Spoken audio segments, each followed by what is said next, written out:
Coming up next on the Jeff Crilley Show, you're going to meet a broadcasting legend here in Dallas. She's been on the air for more than 20 years, the great Sybil Summers, just ahead.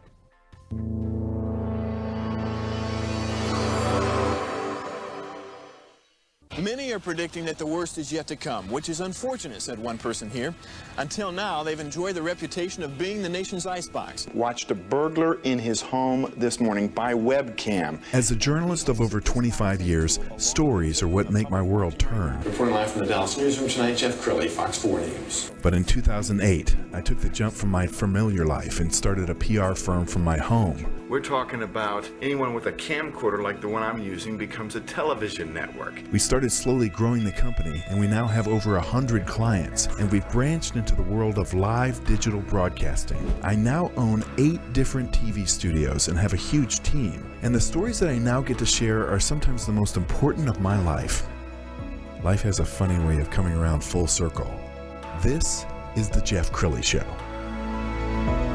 All right, you're going to have to forgive me if I'm a little bit of a fanboy right now, because I wake up every morning and part of my routine is I listen to KLIF. It's all news, and then I switch over to WBAP.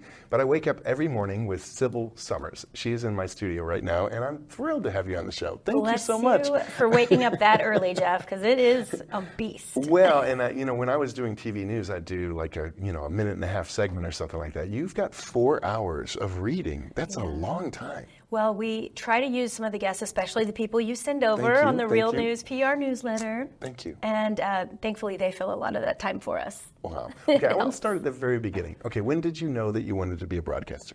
Probably as a kid. I mean, we all have now with cell phones, everybody does it, but we all have, like the little Fisher-Price microphone, and my friends and I would make up songs and record ourselves, and we thought we were just God's gift. Sure. And then, a little later down the line, I'm like, all right, well, this could actually be something. So I started interning, and here we are. Okay, what was your first intern job? It was with Pugs and Kelly on 105.3, Okay. back in 2001. And that's when you came on my radar screen because your laugh is so infectious. And I was like, I remember meeting you. I think I had some occasion to go over and interview Pugs and Kelly, and I met you, and I was like, I'm a huge fan. I love your laugh. And the feeling is mutual because I've watched you forever, and we've met, quite a few times, but it's nice that you have all this going on now because it's a really huge deal. I am so blessed. Well, you have a storied career. We're going to pull up your YouTube channel, and as we scroll down your YouTube channel, she just creates so much amazing content. You've interviewed so many famous people. I saw on your bio, let's see, Paul Rudd, Ariana Grande, John Cena, the Jonas Brothers, Selena Gomez. Yeah. I mean, is that wild? It is. I mean, they're all talking about that interview as well right now. They're telling the same story. It's like, this girl Sybil interviewed me one time. It was great. I mean, do you ever get used to that? I mean, is it just another celebrity?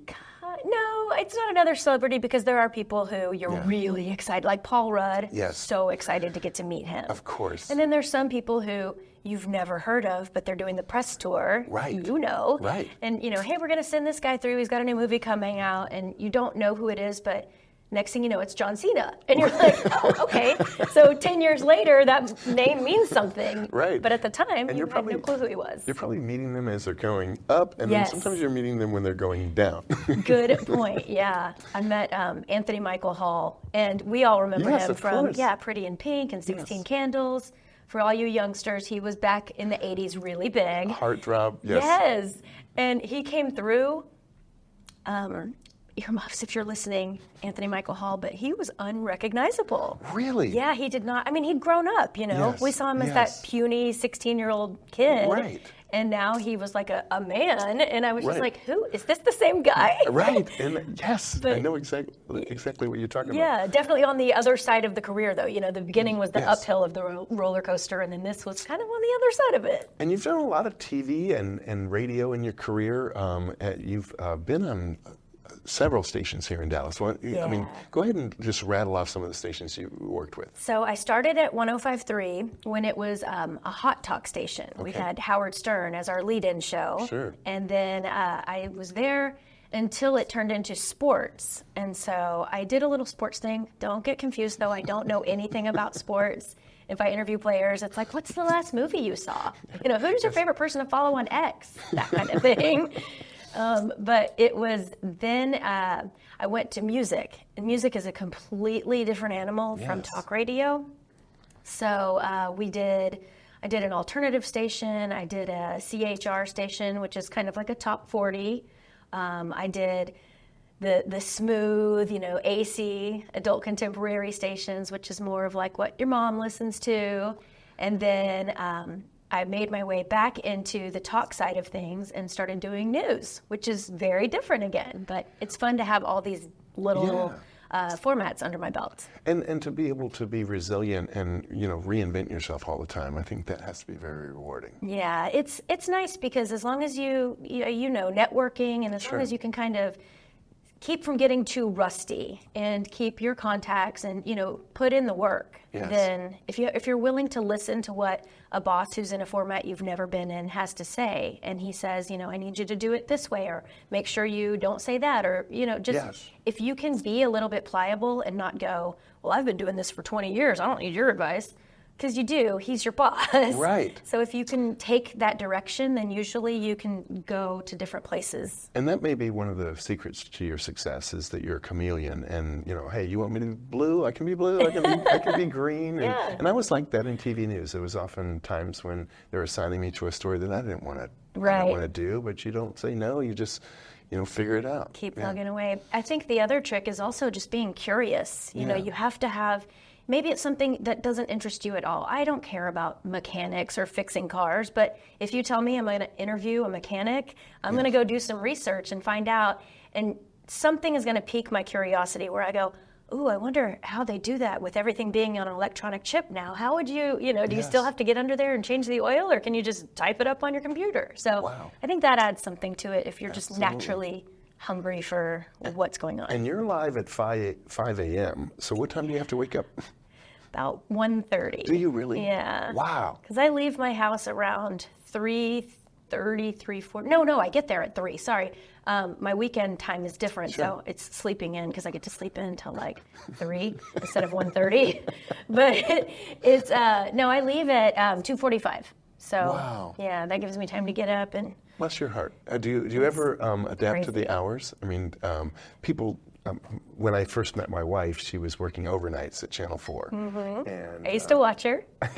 Love her. And she would say, okay, the person you're meeting right now, you don't even really know me because I'm sleep deprived. Do you ever get used to the hours? So kind of, your body kind of acclimates. Today I was actually off work and I still woke up at 4 a.m., which would have been oversleeping, but it was not what I would normally have woken up at in the past. But I do the 2-nap system, which a lot of people who do morning shifts, be it radio or television, they go into their work and then they come home and take, maybe a 2-hour nap, and then they do their daily duties and then they go to bed and take another like 2 or 3 hour nap at night. Yeah, so I've been doing that and it works. Awesome. Yeah, the other option, of course, is go to bed at 4 p.m. But that's so hard to do. And your friends want to go out, and you're like, oh, actually, that's past my bedtime. It's 4 o'clock. Sometimes you have to stay up and watch the Super Bowl or the presidential debate or something, or, the season premiere of some show that you're going to talk about. So I want to encourage people to go to her website, sybilsummers.com, and you have a gallery page. Let's go ahead and pull that up, because look at some of these A-listers that you're meeting here. Tell me a story, like who's been your favorite celeb so far? Ooh, favorite celeb. A lot of the Cowboys are really, really good. Probably, gosh, that's a good question. Bands are always really fun because they're pretty...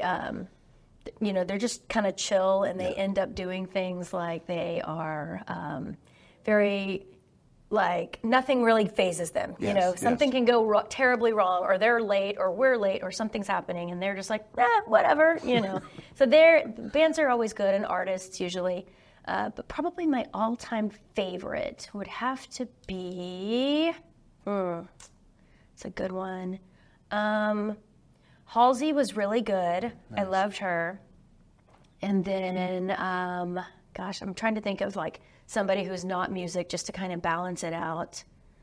I mean, Cowboys players for sure. Yeah. Yeah. Like maybe, who would be? Oh, DeMarcus Ware. Oh, my goodness. Love DeMarcus Ware. Yes. He's a good one. That's exciting. And Yeah. you've done a lot of work with the Cowboys, and you did the Motor Speedway. I mean, you've had a really legendary career. When you look back on it, is it like wild to think I've done all these things? It is sometimes because, with the IndyCar Racing Series coming to Arlington in our backyard, people were kind of like, oh, you used to work with IndyCar. What's, this, what does this mean? What is that? And I'm like, I can't even name a driver who still races right now. And that was 14 years ago, So part of it is nice because, I can if I don't have kids. So I probably won't have grandkids, but it is a fun story that I can tell, years to come. Yes. But for now, it's like, well, I don't really have, the memory of that happening. So. Sure. I don't know. Okay, and when Sybil's not reading the news at 5 a.m., she is for hire. You can do MC work, you can do voiceover work. I found a video on YouTube. Let's just roll this as an example. Hey, it's me, Sybil, and we're hanging out tonight at Wyndham Suites, Park Central in Dallas. Perfect place to host a conference or spend your weekend or have a party, which is what we're doing tonight. So come with me and meet some of my friends.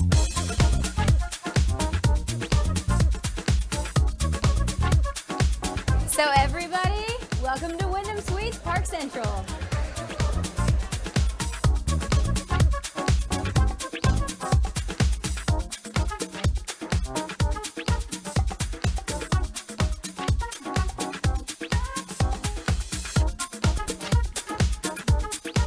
Wyndham Suites Park Central is a great place for your party or your conference. One of the things I love about Wyndham Park Central is the beautiful artwork from Sky Pony Gallery. You can see the custom-made piece just for Dallas right behind the receptionist desk. But if you need to get away from it all, enjoy one of their spacious suites to make sure your stay is as stress-free as it is relaxing. These beds are so comfortable. And the food here is delicious. A half-pound Angus patty cooked just the way you like it, plus a healthy breakfast buffet to start the day.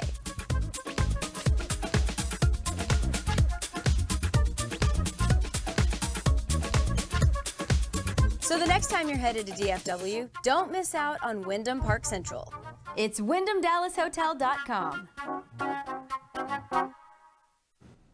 Wow, and I love that side of your life, Sybil, because so many companies, they struggle with this. They have an idea for a campaign, but they don't have the talent on their team to get it done. So tell us about the kinds of clients you like to work with. So depending on what the project is, if it's something where I'm emceeing, I do like a crowd, like a Cowboys, where it's fans, or a concert introducing the artist, or doing a Q&A or something, where it's interactive and you can feed off of that energy and that vibe.